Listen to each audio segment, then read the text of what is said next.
Well, good morning. I'm Martha Christian, and we're with the SOKY worship community, and we have spent some time interviewing different worship leaders. And today I want to introduce you to a friend of mine, Michael Nichols. We're here in. I was joking that it looks like a tiny desk concert as we are.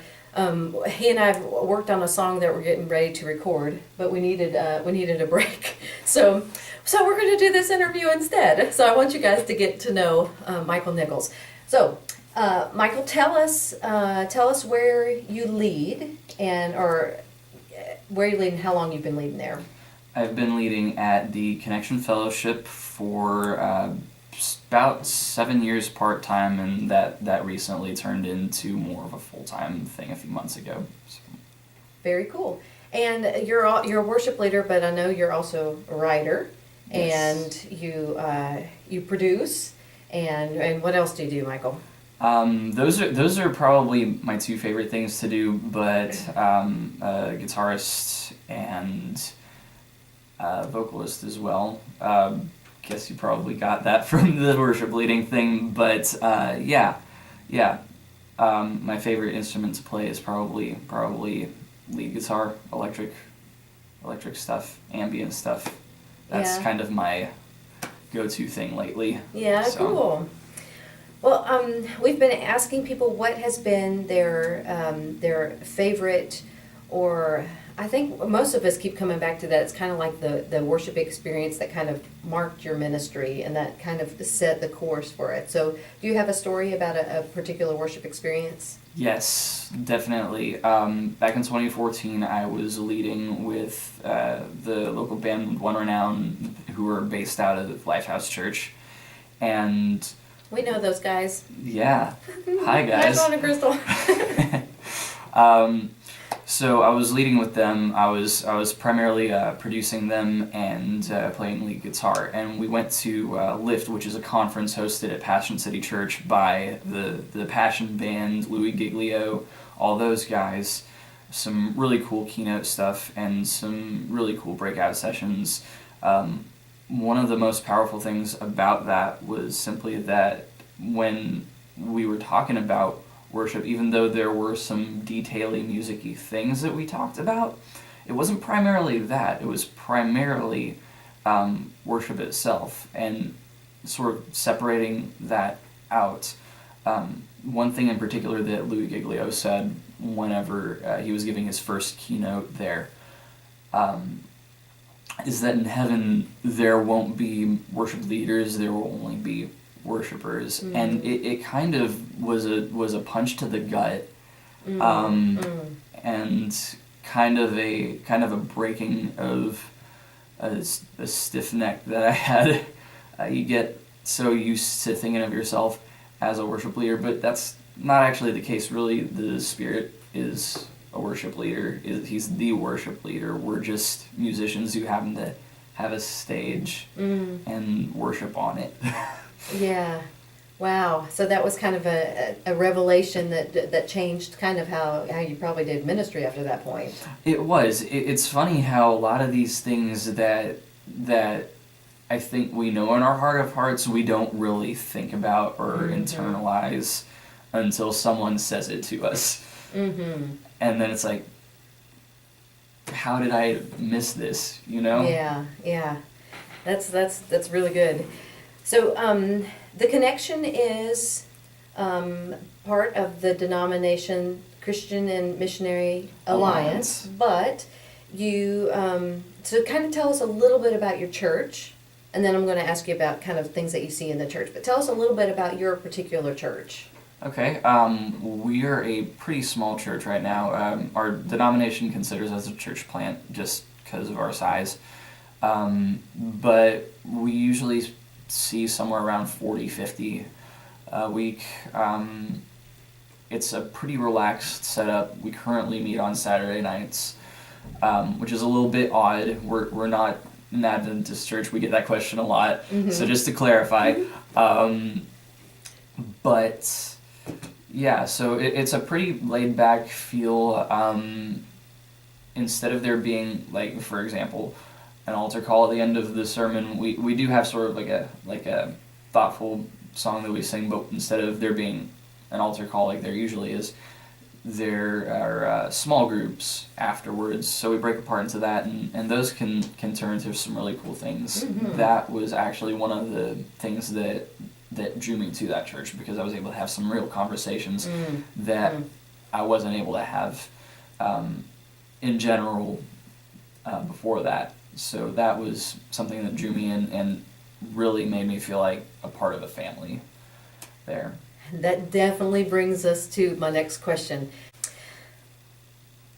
Okay, well, that is a very good segue, talking about kind of an authentic place to have community, into what are some trends that you see happening in the church? Well, I think, especially the church at large, it's kind of hard to see some things in a small church. Definitely you can see, but I think, especially the last couple of years, one of the things that I've seen as a trend is that people are kind of worn out of there being walls. Mm-hmm. Not just within a church, of there being like maybe political differences or what have you. I mean, you have that, people are different, but just a desire to break down barriers in general. Like, for example, with this whole SOKY worship community thing that's happening right now, we've got people representing a few different denominations, not necessarily a whole ton. I'm not entirely sure about that, but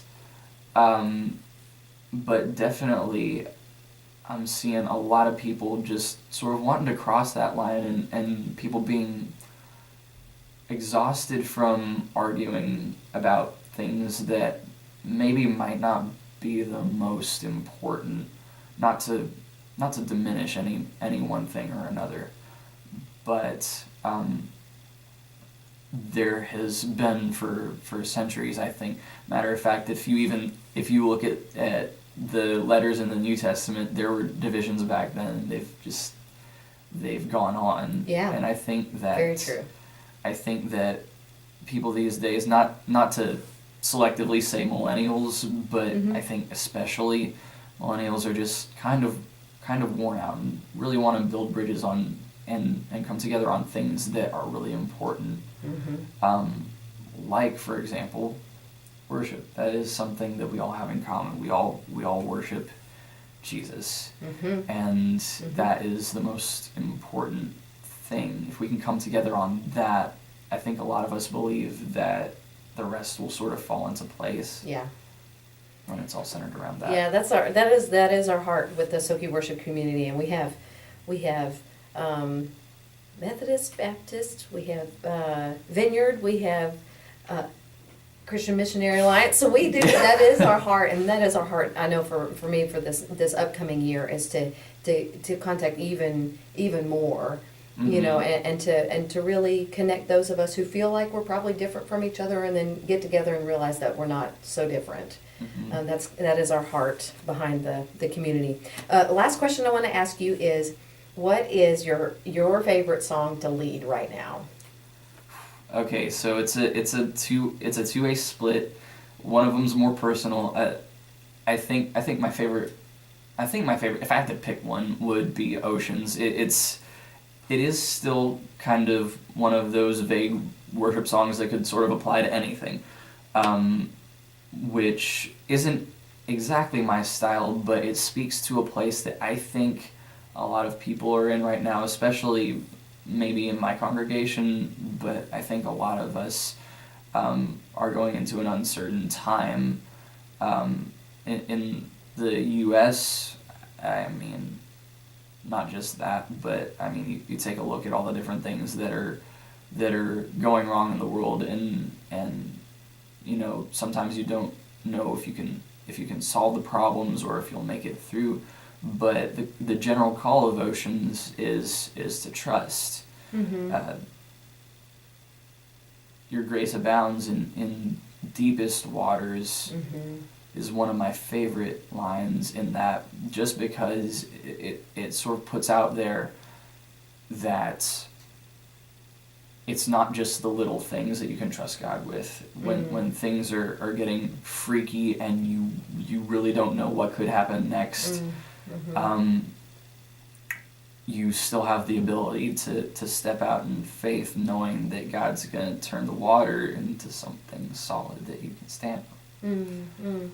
And you said a two-way tie. What's your personal song that you're worshiping through right now? Yes, that would be "Abide with Me." Specifically, Audrey Assad's take on that hymn is just like, but it has been a personal anthem for me, because a lot of times people try to fix you or try to fix your problems when all you really need is just someone to be there for you and be there with you, walking through things with you. The song itself is, if you read or listen to the lyrics, is definitely about the end of a life. But a lot of things can feel as grim, especially when they're unknown and it doesn't look like things can be fixed or solved. At that point, it's just like, what can you do other than ask for someone to be there with you? And who better than the one who knows us better than anyone? Well, absolutely. Well, it's been so good to talk with you, Michael, and we are going to get to work here. But if you are a writer and you want somebody to write with, Michael's a writer. So, and he's a worship leader, guitarist. As we try to connect each other and encourage each other, I'm glad you spent this time getting to know Michael, and we look forward to seeing you guys at our next meeting. Thanks.